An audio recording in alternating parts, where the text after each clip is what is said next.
কেন্দ্রীয় বিএনপির ধর্ম বিষয়ক সহ সম্পাদক এটিএম আব্দুল বারী ডানি বলেছেন, জনগণের ভোটের অধিকার নিশ্চিত না হওয়া পর্যন্ত আন্দোলন অব্যাহত থাকবে।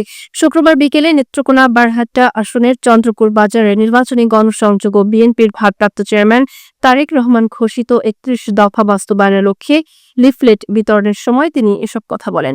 এটিএম আব্দুল বারী ডালি আরও বলেন, তারেক রহমানের নেতৃত্বে সফল আন্দোলনের মাধ্যমে ফ্যাসিস্ট আওয়ামী লীগের পতন হয়েছে। জনগণের অধিকার রক্ষায় এই আন্দোলন চলমান থাকবে। আপনারা জানেন, বিএনপির ভারপ্রাপ্ত চেয়ারম্যান জনাব তারেক রহমানের প্রদত্ত ৩১ দফা রাষ্ট্র কাঠামো মেরামতের সেটা সারা দেশব্যাপী প্রচারণা চলছে। আমরা প্রতিটা ভোটারকে, সচেতন নাগরিককে সেই ৩১ দফা পৌঁছে দিতে চাই। আপনারা ইতিমধ্যে আরও বেশ কয়েকটি প্রোগ্রাম আপনারা উপস্থিত ছিলেন। সেই ধারাবাহিক প্রোগ্রামের আজকে চলমান প্রোগ্রাম, আজকেও সেই প্রোগ্রামটি রয়েছে।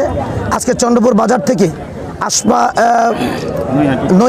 নৈহাটি চিরাম ইউনিয়নের এই বাজার থেকে প্রোগ্রাম শুরু করেছি। সিংদা ইউনিয়ন, চিরাম ইউনিয়ন এবং আসমা ইউনিয়নের মধ্যস্থলী বাজার, এই বাজারের প্রথম প্রোগ্রাম আজকে। এরপরে আমরা চিরাম ইউনিয়নের বিভিন্ন বাজারে যাব, তারপর আসমা ইউনিয়নের মনাশ বাজারে যাব। চলমান এই যে প্রক্রিয়া সারা দেশব্যাপী চলছে, সেই প্রক্রিয়া আজও চলবে এবং চলতেই থাকবে আর কি।